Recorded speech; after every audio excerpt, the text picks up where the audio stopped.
प्रिय विद्यार्थी मित्रांनो, मी दीपाली कुलकर्णी देशमुख माझ्या विंग्स ऑफ फिजिक्स या चॅनलमध्ये आपलं सगळ्यांचं मनपूर्वक स्वागत करते।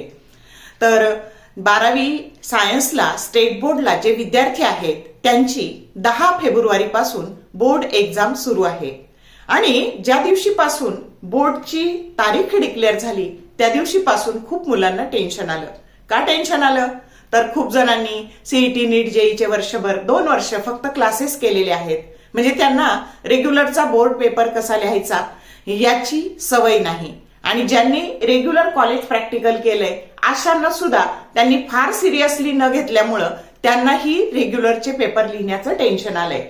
तर आता माझ्या एकूण 31 वर्षाच्या अनुभवावर मी तुम्हाला सांगणार आहे की तुम्ही आजपासून जरी अभ्यासाला सुरुवात केली तरी तुम्हाला सक्सेस मिळू शकतं, पण त्याच्यासाठी काय करण्याची गरज आहे तर hard work with smart strategy करण्याची गरज आहे। आणि ते सगळं कसं करायचं, राहिलेल्या दिवसात नियोजन कसं करायचं, अभ्यास कसा करायचा हे सगळं मी तुम्हाला सांगणार आहे।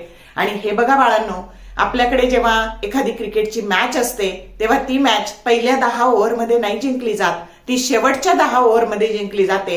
आणि तसे हे तुमच्या हातात राहिलेले शेवटचे 10 ओव्हर आहेत आणि आता त्या 10 ओव्हरमध्येच तुम्हाला ही मॅच जिंकायची आहे। आणि या प्रवासात तुम्ही एकटे नाहीत, तर मी तुमच्या या सगळ्या अभ्यासात तुम्हाला मदत करणारे आपण ह्या वर्षीसाठी target 2026 for state board exam ही सिरीज पण सुरू करतो आहोत। त्याचे छोट्या छोट्या प्रश्नांचे रोज 1 किंवा 2 जसं जसं शक्य होईल तसे तसे व्हिडिओ पडत जातील, ते तुम्हाला अभ्यासाला जरूर मदत करतील याची मला खात्री आहे। तर वेळ न घालवता आपण सुरू करूयात की आता आपल्याला नेमकं काय करायचंय। आधी आपण वेळ बघू किती राहिलाय ते। तर मी इथं 35 डेज लिहिलंय की 35 days strategy for state board exam 2026। मग आता तुम्ही म्हणाल कसे काय 35 दिवस राहिले, तर 27 डिसेंबर ते 31 डिसेंबर 5 दिवस शिल्लक आहेत। 1 जानेवारी ते 31 जानेवारी 31 दिवस शिल्लक आहे आणि 1 ते 9 फेब्रुवारी 9 दिवस शिल्लक आहे। मग आपण हे 9 दिवस सोडून दिले। का सोडून दिले तर आपल्याला माहिती आहे की आपल्याला बोर्डची प्रॅक्टिकल एक्झाम द्यावी लागणार आहे, आपल्या सायन्स सब्जेक्टची राहिलेल्या ज्या तुमच्या लँग्वेज आहेत त्यांची ओरल एक्झाम असणार आहे आणि त्यामध्ये तुमचं सबमिशन आहे, त्यामध्ये हे 9 दिवस निघून जाणार आहे। म्हणजे खऱ्या अर्थाने तुमच्या हातामध्ये 35 दिवस शिल्लक आहेत अभ्यासासाठी। मग आता त्याच्यासाठी कसं नियोजन करायचं। काही मुलांना टेन्शन येतं, आम्हाला फिजिक्सचे न्यूमरिकल्स येत नाहीत, केमिस्ट्रीचे न्यूमरिकल्स येत नाहीत, मग आता आम्ही कसं करायचं। तर अशा सगळ्यांसाठी आपल्याकडे पर्याय आहे आणि म्हणून व्हिडिओ नीट काळजीपूर्वक बघा, वही पेन घेऊन बसा, मी काय सांगते ते व्यवस्थित लिहून घ्या आणि नुसतं लिहून घेऊन सोडून देऊ नका। त्याला आता त्याच्यानुसार तुम्ही आपली स्ट्रॅटेजी आखायला सुरुवात करा आणि अभ्यासाला सुरुवात करा, कारण यावर्षीचे पेपर हे अंडर सीसीटीव्ही कॅमेरा होणार आहेत। तुमच्या पूर्ण जिथं तुमचं सेंटर आहे परीक्षेचं तिथं सीसीटीव्ही असणार आहे, तुमच्या वर्गात सीसीटीव्ही असणार आहे आणि म्हणून आता तुम्हाला कॉपीला चान्स नाही। जे काही करायचंय तो पेपर तुम्हाला स्वतःच्या बुद्धीने लिहायचा आहे आणि म्हणून आता तुम्ही अभ्यास करणं गरजेचं आहे। आणि अजून तुमच्या पुढे अजून एक संकट आहे की लगेच पहिली जी सीईटी आहे ना ती सगळ्यांना कंपल्सरी बाळांनो, आणि म्हणून तुम्हाला सीईटीची परीक्षा आता ह्या अभ्यासासोबतच थोडा सीईटीचा टच देऊन सीईटीचा अभ्यास पण तुम्हाला करायचा आहे। मग तो करण्याकरता आता काय काय करायचं तर ते मी बघते। थोडासा लेंदी होईल व्हिडिओ, जाऊ दे थोडा वेळ गेला तर, पण तुमच्या सगळ्या विषयांच्या अभ्यासाला तुम्हाला दिशा मिळेल एवढी मला खात्री आहे। तर आपण आधी फास्ट मध्ये क्वेश्चन पेपरचं स्वरूप बघूयात। क्वेश्चन पेपरमध्ये तुमचं सेक्शन ए मध्ये 2 प्रश्न असतात, क्वेश्चन 1 आणि क्वेश्चन 2। क्वेश्चन 1 मध्ये एमसीक्यू असतात आणि क्वेश्चन 2 मध्ये व्हेरी शॉर्ट आन्सर। मग 10 एमसीक्यू असतात, 10ची 10 कंपल्सरी असतात आणि व्हेरी शॉर्ट आन्सर हे 8 असतात, 8ची 8 कंपल्सरी असतात। आता ह्या 10 मध्ये 7 थेरी असतात आणि 3 न्यूमरिकल्स असतात आणि ह्या 8 मध्ये 6 थेरी आणि 2 न्यूमरिकल्स असतात। म्हणजे हा 18 मार्काचा जो सेक्शन आहे हा केवळ आणि केवळ फक्त 1 मार्कावर आहे, आधारित आहे। त्याच्यानंतर बी सेक्शन मध्ये क्वेश्चन 3 टू क्वेश्चन 14 असे एकूण 12 प्रश्न असतात आणि त्या 12 प्रश्नामध्ये 7 थेरी आणि 5 न्यूमरिकल्स असतात आणि त्याच्यापैकी 12 पैकी 8 हे कंपल्सरी असतात। मग आता 8 टू जा काय झाले 16, म्हणजे हे जे 16 मार्क्स आहेत हे कंपल्सरी आहेत आणि 24 मार्क्स आहेत हे जे आहेत ते विथ ऑप्शन आहेत. मग 2-2 मार्काचे हे छोटे छोटे प्रश्न 16. त्याच्यानंतर सी सेक्शन मध्ये क्वेश्चन 15 टू क्वेश्चन 26 आहे की जो कंपल्सरी 8 प्रश्न आहेत, 12 पैकी 8 सोडवायचे, त्यात 7 थेरी आणि 5 न्यूमेरिकल्स असणार आहे. आणि मग आता बघा इथे तुम्हाला 24 मार्क्स कंपल्सरी झाले आणि हे विथ ऑप्शन झाले 36 मार्क्स. मग आता हे 21, आता हे नंतर बघू आपण, हा सेक्शन नंतर बघू, आधी याच बघू. डी सेक्शन मध्ये क्वेश्चन 27 टू क्वेश्चन 31 असे तुम्हाला 4 मार्काचे 5 प्रश्न असणार आहे. ह्या 4 मार्कामध्ये 4+4 असे 2 जे क्वेश्चन्स आहेत ते थेरी क्वेश्चन्स असणार आहे आणि उरलेले 3 प्रश्न हे 2+2 पैकी हे 2 मार्काचा थेरी क्वेश्चन आणि 2 मार्काचं न्यूमेरिकल असे 3 असे मिळून हे 5 प्रश्न असणार आहे. आणि त्यातले 5 मधले 3 कंपल्सरी आहेत, म्हणजे हे 12 मार्क्सला आहेत आणि हे विथ ऑप्शन हे 20 मार्क्सला आहे. अशी एकूण इथे बेरीज होणार आहे 70 आणि इथे 98. मग आता बघा अभ्यास करताना काय करायचं, तर आता हा 1-1 मार्काचे 18 प्रश्न, 2-2 मार्काचे 16 प्रश्न आणि हे 2+2 चे आता हे 3 प्रश्न असे 12, म्हणजे 18, 16 आणि 12 याची जर बेरीज केली तर ही बेरीज होते 46 मार्क. म्हणजे तुम्हाला तुमचा जो स्टेट बोर्डचा पेपर आहे तो 1 आणि 2 मार्काच्या प्रश्नांवर 46 मार्काचा पेपर लिहिता येतो. आणि याच्यामध्ये जर तुम्ही 30 मार्क्स प्रॅक्टिकलचे ऍड केले तर तुम्हाला 76 मार्क्सचा पेपर फक्त आणि फक्त छोट्या छोट्या प्रश्नांवर लिहिता येतो. आलं का लक्षात? आता तुम्ही म्हणाल आम्हाला न्यूमरिकल्स येत नाही, मग आता अशांसाठी मी सांगते बघा, जर न्यूमरिकल्स येत नाही असं जर आपण गृहीत धरलं तर काय होऊ शकतं. बघा हे 7 थेरीचे प्रश्न आहे, न्यूमरिकल्स सोडून दिले आपण, हे 7 मार्क्स. हे 6 थेरीचे प्रश्न आहे, हे 6. हे 8च लिहायचे आहेत, त्यातले 7 थेरी लिहिले, न्यूमरिकल्स बघितलेच नाही. त्याच्यानंतर याचे पण आपण नुसतेच थेरीचे प्रश्न घेतले आणि याचे पण फक्त थेरीचे हे 4 मार्काचे 2 प्रश्न, म्हणजे हे 8 मार्क्स आणि यातला 3च सोडवायचेत ना. मग 1-2 मार्काचा थेरीचा, म्हणजे ह्या सेक्शनला 10 असे विदाऊट न्यूमरिकल्स तुम्हाला एवढे मार्क्स पडू शकतात. आलं का लक्षात? नुसते थेरीवर. हे झाले छोट्या छोट्या प्रश्नांवर किती मार्क्स पडू शकतात, 76 मार्क्स पडू शकतात. आणि त्यातले आपण सोडून दिले, समजा काही चुकलं, 10 सोडून दिले तरी 66 मार्क्स हे फक्त 1 आणि 2 मार्क्स वर पडू शकतात. आणि विदाऊट न्यूमरिकल्स अभ्यास करायचा झाला तर याची तुम्ही बेरीज करा.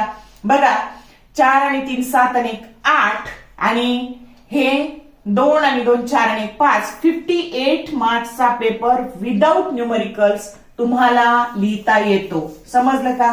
म्हणजे ज्यांना न्यूमरिकल्सचं टेन्शन येत असेल त्यांनी ते घेऊ नका, मोठ्या प्रश्नांचं टेन्शन येत असेल ते घेऊ नका, छोट्या प्रश्नावर सुद्धा मार्क्स कव्हर करता येतात. समजलं का? मग आता काय करायचं, अभ्यास कसा करायचा किंवा सोर्स काय वापरायचा अभ्यासाला. तुम्ही म्हणाल स्टेट बोर्डचं पुस्तक आम्ही घेतलं की आम्हाला त्याची भीती वाटते, कारण त्याची मांडणी अशी थोडीशी वेगळ्या पद्धतीने केलेली आहे, थोडं डिफिकल्ट वाटतं ते. मग आता आधी आपण काय करू, तर आपण चॅप्टरचं नियोजन करू. सगळे चॅप्टर करण्याची वेळ आता हातातून निघून गेलेली आहे. मग आता चॅप्टरचं नियोजन करायचं म्हणजे काय करायचं.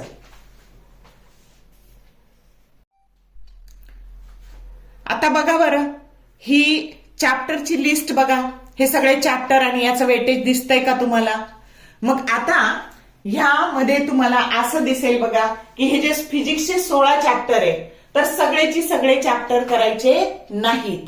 तर तुम्ही काय करायचं, तर प्रायोरिटी लिस्ट ठरवायची. आता 16 चॅप्टर पैकी, ह्या 16 चॅप्टर पैकी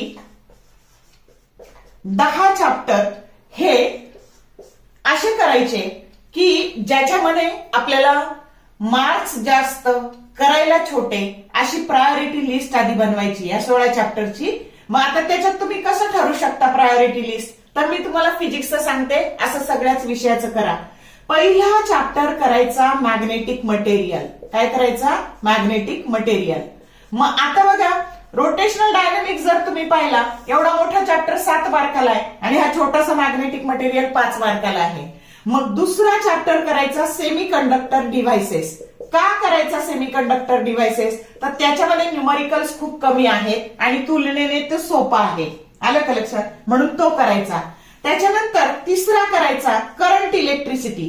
का करायचा करंट इलेक्ट्रिसिटी? तर याच्यामध्ये जे सगळे सर्किट आहेत, सर्किट आणि फॉर्म्युले, तर याच्यामध्ये ते सगळे प्रॅक्टिकलला आहेत आणि म्हणून तुम्हाला हा जो आहे याच्याने प्रॅक्टिकलची पण तयारी होणार आहे, थेरीची पण तयारी होणार आहे. चौथा चॅप्टर करायचा बघा ड्युअल नेचर. तो पण छोटासा चांगले मार्क्स देणारा चॅप्टर आहे. मग हे चॅप्टर कंपल्सरी करायचे. बघा हे कमी कष्टात चांगले मार्क्स देणारे. मग ही पहिले चॅप्टर आधी करायचे 10 मध्ये. नंतर बघा नंतर चॅप्टर करायचा केटीजी आणि रेडिएशन. तिसऱ्यापासून सुरू करू. केटीजी आणि रेडिएशन. त्याच्यानंतर करायचं बघा आता हा 5वा चॅप्टर असेल आपला. 6वा करायचा थर्मोडायनॅमिक्स. 7वा करायचा ऑसिलेशन. त्याच्यानंतर 8वा करायचा मेकॅनिकल प्रॉपर्टीज ऑफ लीड आणि 9वा करा तुम्ही 9वा रोटेशनल डायनॅमिक्स करा आणि 10वा करा सुपरपोजिशन ऑफ वेव्स. असे या पद्धतीने हे 10 चॅप्टर प्रायोरिटीने करा आणि मग उरलेले जे चॅप्टर आहे त्यातला सोपा सोपा भाग करा.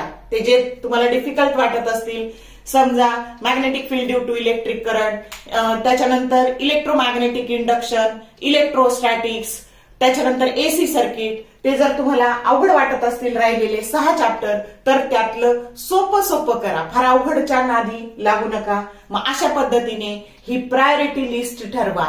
समजलं का?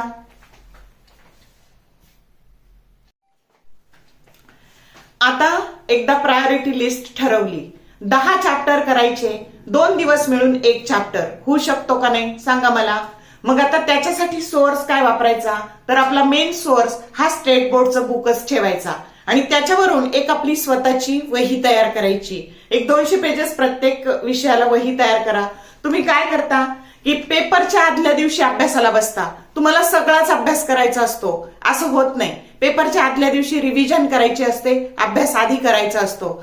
मग आता त्याच्यासाठी स्टेट बोर्डच्या तुमच्या बुकवरून स्वतःची एक वही बनवा आणि त्या वहीमध्ये काय करायचं, 200 पेजेस वही तुम्ही घेतली तर त्याच्यामध्ये छोटे छोटे प्रश्न जे आपल्याला करायचे तर ते आत्ताच अभ्यासा, त्याची नीट तयारी करा. मग आता कसं करायचं तर तुम्हाला माहितीये की आपण जर छोट्या छोट्या प्रश्नांवर भर दिला तर तरी सुद्धा आपला स्कोअर चांगला येणार आहे. आणि म्हणून ते पहिला चॅप्टर समजा तुमच्या वहीत, आता पहिला चॅप्टर येईल 11वा चॅप्टर मॅग्नेटिक मटेरियल. मग आता पहिले 2 पानं त्याचे सगळे फॉर्म्युले लिहून काढा व्यवस्थित. त्याच्यानंतर छोटे छोटे प्रश्न, ते जे छोटे प्रश्न आपल्याला करायचे आहेत तर त्याची नीट तयारी करा आणि ते त्या वहीत लिहून काढा. आता तुम्ही जर नीट बारीक पाहिलं तर तुमच्या स्टेट बोर्डचे जर जुन्या क्वेश्चन पेपरचा नीट अभ्यास केला तर त्याच्यामध्ये तुमच्या असं लक्षात येईल की खूप सारे सॉल्व्ड न्यूमरिकल्स पडलेले आहेत पुस्तकातले. कधी त्याच्या थोड्याशा व्हॅल्यू बदललेल्या आहेत. मग जे न्यूमरिकल्स तुम्हाला करायचे तर त्याच्या तुम्ही काय करा तर ते न्यूमरिकल्स तुमच्या वहीत लिहून काढा. पुस्तकात डिरेक्टली उत्तर दिलेलं आहे ते तुम्ही सोडवा, त्याची प्रॅक्टिस करा. म्हणजे जे आपल्या वहीत आहे त्याचीच रिव्हिजन आपल्याला पेपरच्या वेळेस करायची आहे. पेपरच्या वेळेस नवं काही शिकायचं नाही आपल्याला. आपल्याला जर आपलं टेन्शन वाढवायचं नसेल तर आपल्याला आपली वही तयार केली पाहिजे आणि सिंपल प्रश्न आपल्या त्या बुक मधून आपल्याला त्याच्यामध्ये त्या वहीत घ्यायचे. म्हणजे आपोआप पहिले 2 पानं फॉर्म्युले तयार होतील, त्याच्यानंतर छोटे प्रश्न आणि थोडे थोडे न्यूमरिकल्स, अशी तुमची छानपैकी स्वतःची नोट्सची वही तयार होईल. मग आता या 3 मार्काच्या आणि 4 मार्काच्या प्रश्नासाठी काय करायचं तर, आणि छोटे प्रश्न लिहिताना आणखी काय काळजी घ्यायची तर छोटे प्रश्न करताना बऱ्याच लॉचे स्टेटमेंट असतात. मग आता मी जशी प्रायोरिटी सांगितली ना त्यानुसार तुम्ही तुमची वही बनवा. एकदा वही बनवली ना की मग आता त्याच्यात काय काय करायचं. फॉर एक्झाम्पल तुम्हाला जर डिफरन्स तयार करायचे असतील तर तुम्ही जर नुसते डिफरन्स तयार केले तर फिजिक्स मध्ये तुमचा नुसत्या डिफरन्सवर 20% अभ्यास होऊ शकतो. मग डिफरन्स लिहिताना मी 3 विषयात डिफरन्स कसे लिहायचे ते सांगणार आहे.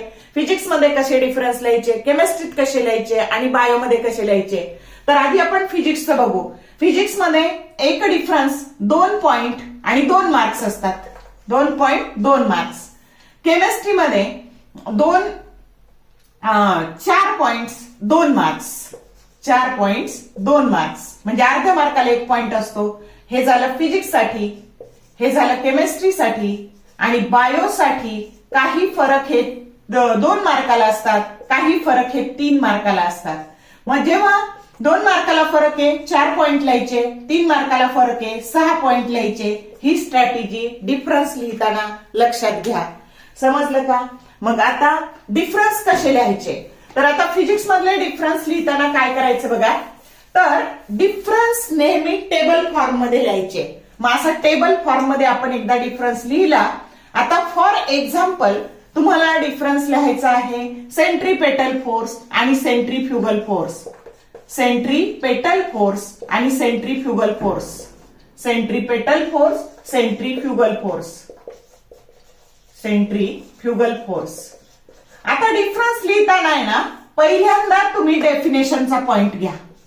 आता हा डेफिनेशनचा पॉइंट का घ्यायचा, जर समजा तुम्हाला फरक नाही आला पण त्याच्याऐवजी ह्या क्वेश्चन 2 मध्ये 1 मार्काला आलं डिफाईन सेंट्रीपेटल फोर्स आलेला आहे हा प्रश्न, आणि म्हणून तुम्ही तो इथलीच डेफिनेशन उचलून तुम्ही तिथं लिहू शकता. म्हणजे असा एकच अभ्यास खूप ठिकाणी आपल्याला वापरता आला पाहिजे, आणि म्हणून पहिला पॉइंट नेहमी डेफिनेशनचा घ्यायचा. आता तुम्ही काय करता बाळांनो, की आज अभ्यास केला, पुस्तकातला डिफरन्स केला, उद्या 21 अपेक्षित मधला डिफरन्स केला, परवा सरांनी नोट्स दिल्या त्यातला डिफरन्स केला, एक ना धड भाराभर चिंध्या. असं नाही करायचं. आपल्याला 3 जे फरक लिहायचे ना, आत्तापासून पेपर देईपर्यंत तेच 3 करायचे. कारण प्रॅक्टिसने काय होतं, तर तुमचा अभ्यास चांगला होतो. सगळ्या तुमच्या यशाचं गमक एकच असतं, प्रॅक्टिस, प्रॅक्टिस आणि प्रॅक्टिस. प्रॅक्टिस तुमचा कॉन्फिडन्स वाढवते. आणि म्हणून तुम्ही जो डेफिनेशन आहे समजा याची, आता काय आहे सेंट्रीपेटल फोर्सची, तर अभ्यास करताना कन्सेप्ट क्लिअर करण्यावर भर द्या.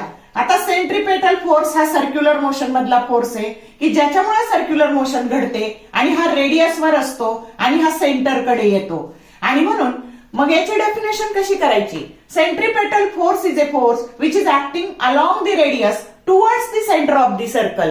आणि इथं कोणता शब्द महत्वाचा आहे, अलॉंग द रेडियस हा शब्द महत्वाचा आहे, आणि towards the centre of the circle.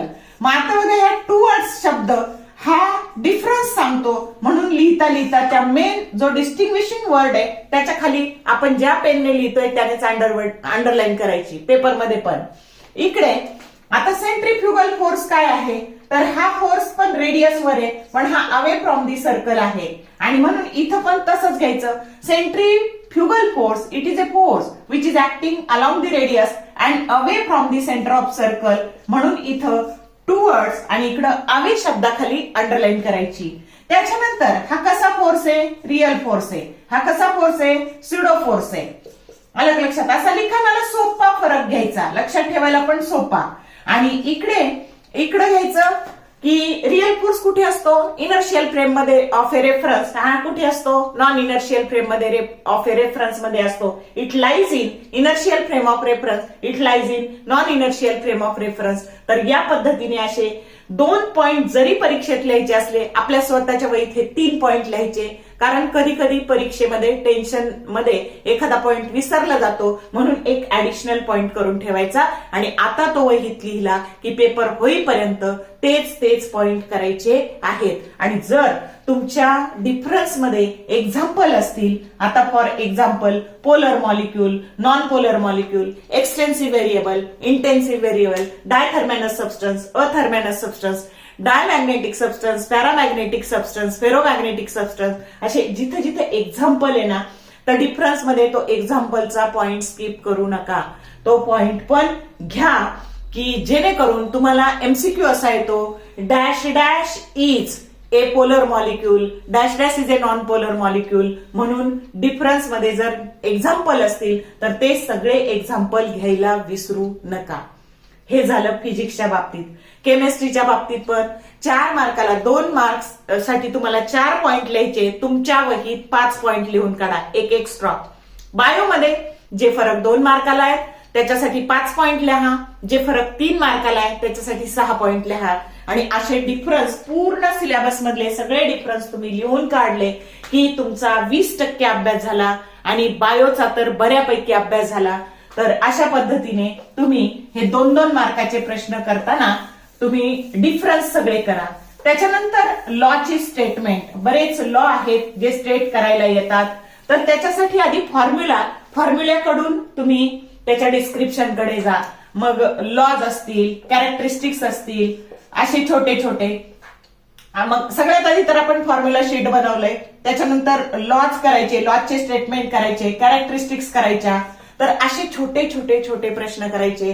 ज्या गोष्टींचे युनिट्स असतील ते युनिट्स घ्या, त्याचे डायमेन्शन काळजीपूर्वक तुमच्या वहीत लिहून काढा आणि अशा स्वतःच्या छोट्या छोट्या प्रश्नांची वही बनवा.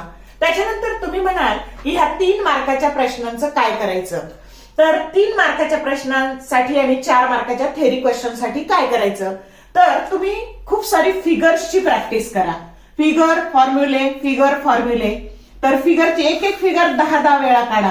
ती फिगर काढताना काय करा, जॉमेट्रिक फिगर असेल तर तिथं खालचा वेक्टर, वरचा वेक्टर. आता समजा कोनिकल पेंड्युलम मध्ये हा अँगल थीटा आहे, सेमी व्हर्टिकल अँगल, आणि इथे आता हे जे काही आहे तुमचं हे वेट हे टी कॉस थीटाने बॅलन्स झालेलं आहे. मग हे इक्वल आणि अपोजिट हे इक्वल वेक्टर दाखवा. त्याच्यानंतर इकडे तुमचं टी साइन थीटा आहे, ही रेडियस आहे. असे व्यवस्थित फिगर काढा. रे डायग्राम असतील तर arrow, for example ray optics मध्ये, किंवा energy level diagram for hydrogen atom आहे, तिथं असं ट्रान्झिशन आहे, तिथं एरो दाखवा. लाईटच्या रे ऑप्टिक्सच्या फिगर मध्ये पण एरो दाखवायला विसरू नका. अशी सिस्टमॅटिक फिगरची प्रॅक्टिस करा. फिगर त्याच्या खाली त्याचा फॉर्म्युला, फिगर त्याच्या खाली त्याचा फॉर्म्युला, असं फिगर फॉर्म्युला तुम्ही केलं तर बऱ्यापैकी तुम्हाला एक 7 डेरिवेशन पैकी एक निदान 2-3 डेरिवेशन चांगले लिहिता येतील आणि उरलेले 2-3चे तुम्ही फिगर फॉर्म्युला असं करू शकता, जेणेकरून तुमचे तिथेही मार्क्स कव्हर होतील. मग हे 3 मार्काच्या प्रश्नाला आणि 4 मार्काच्या प्रश्नाला तुम्ही वापरू शकता. मग कळलं का तुम्हाला. तर या पद्धतीने तुम्ही फिजिक्सचा अभ्यास करायचा. न्यूमरिकल्स पण खूप अवघड असतील तर ते स्किप करा आणि जे तुमच्या आवाक्यातले आहे, आपल्याला कळतं की आपली बुद्धीची झेप कुठपर्यंत आहे, तर आपल्या बुद्धीला जसे झेपतील तसे आपल्या वहीत तेच न्यूमरिकल करा. त्याच्या कॅल्क्युलेशनची प्रॅक्टिस करा, त्याचे युनिट नीट बघा आणि त्याची प्रॅक्टिस करा आणि अशा पद्धतीने फिजिक्सचा अभ्यास करा. त्याच्यानंतर सगळे वेक्टर प्रॉडक्ट व्यवस्थित लिहून काढा. त्याच्यावर पण प्रश्न येतो. आता आपण जेव्हा सिरीज घेऊ त्याच्यात मी हे सगळं तुम्हाला व्यवस्थित सांगणारच आहे. तर अशा पद्धतीने तुम्ही फिजिक्सचा अभ्यास करा. बघा तुम्हाला खूप सारं सोपं होईल. केमिस्ट्रीचा अभ्यास करताना पण तुम्हाला 3 सेक्शन मध्ये अभ्यास करायचा आहे. फिजिकल केमिस्ट्री आणि फिजिक्स बरंचसं सारखं आहे. त्याच्यामध्ये सगळ्या ज्या फिगर आहे ना फिजिकल केमिस्ट्रीच्या त्या चांगल्या करा. त्याच्यानंतर तिथं पण बरेचसे फॉर्म्युले आहे, न्यूमरिकल्स आहेत. टेक्स्ट बुक बाहेरचे न्यूमरिकल्स येत नाहीत. आलं लक्षात. सीईटीला पण जनरली त्याच्यावरच प्रश्न पडतात, म्हणून केमिस्ट्रीचे पण तुम्ही टेक्स्ट बुक मधले न्यूमरिकल्स चांगले करा. त्याच्यानंतर इनऑर्गॅनिक आणि ऑर्गॅनिक मध्ये नेम्ड रिएक्शन चांगल्या करा. त्याच्यानंतर म्हणजे केमिस्ट्रीचा अभ्यास पण ह्याच पद्धतीने डिफरन्स करा. तिथं थोडेच लॉज आहेत, त्याचे पण लॉज करा. तर या पद्धतीने तुम्ही केमिस्ट्रीची पण प्रायोरिटी लिस्ट बनवा. तुम्हाला जो सेक्शन सोपा वाटतो तो आधी घ्या आणि जो अवघड वाटतो तर त्यातला सोपा भाग करा. आलं लक्षात. सेम स्ट्रॅटेजी तिकडे ठेवायची. मग आता तसंच बायोमध्ये डायग्रामची प्रॅक्टिस चांगली करा. तुम्हाला बऱ्याचदा फिल इन द ब्लँक्स येतं डायग्राम मध्ये. डायग्राम देतात आणि मधले जे बॉक्स देतात ते तुम्हाला भरायचे असतात. त्याच्यामुळे नुसत्या डायग्राम जरी तुम्ही याच्या बायोच्या केल्या तरी तुम्हाला 40% बायोचा तुमचा अभ्यास होणार आहे. कारण तिथं बायोमध्ये तुम्हाला फिगर्सला खूप जास्ती महत्व आहे. मॅथ्सचे फॉर्म्युले, थेरम चांगले करा, फॉर्म्युले करा आणि या पद्धतीने तुम्ही आता अभ्यासाला लागा. समजलं का. तर प्रत्येक विषयाची एक स्वतःची वही बनवा.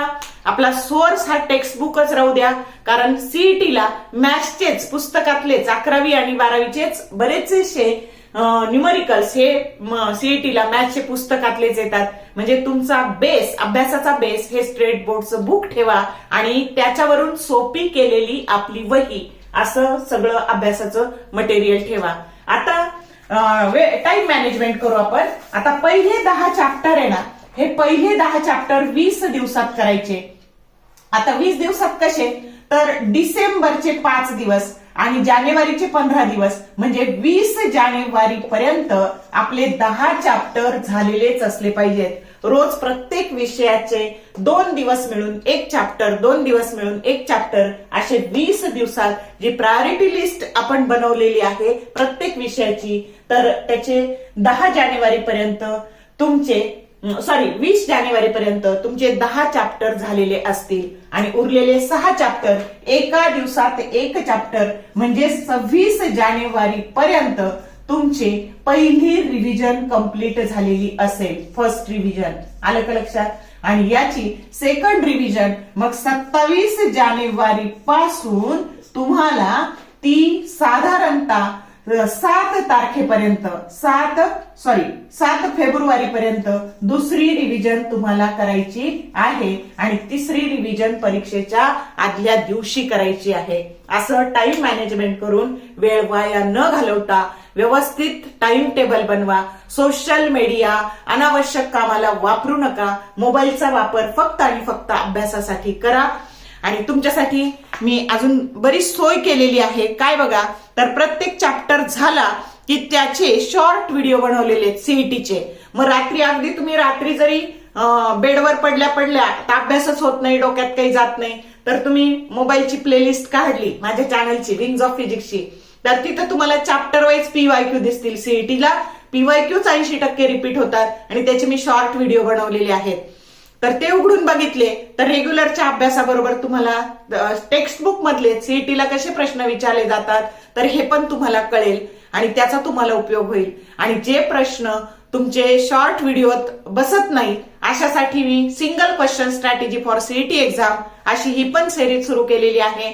आणि प्राधान्यक्रमाने ज्या चॅप्टरचं वेटेज जास्त आहे असे चॅप्टर मी त्याच्यात आधी घेते आहे। फॉर एक्झाम्पल इलेक्ट्रोस्टॅटिक चॅप्टर आपण सुरुवातीला घेतला। का घेतला तर 11वी आणि 12वीचे मिळून इलेक्ट्रोस्टॅटिकचे 4 ते 5 प्रश्न 50 मार्कापैकी सीईटीला पडतात आणि म्हणून आपण प्राधान्यक्रमाने सिंगल क्वेश्चन स्ट्रॅटेजीसाठी पहिला चॅप्टर इलेक्ट्रोस्टॅटिक सुरू केलेला आहे।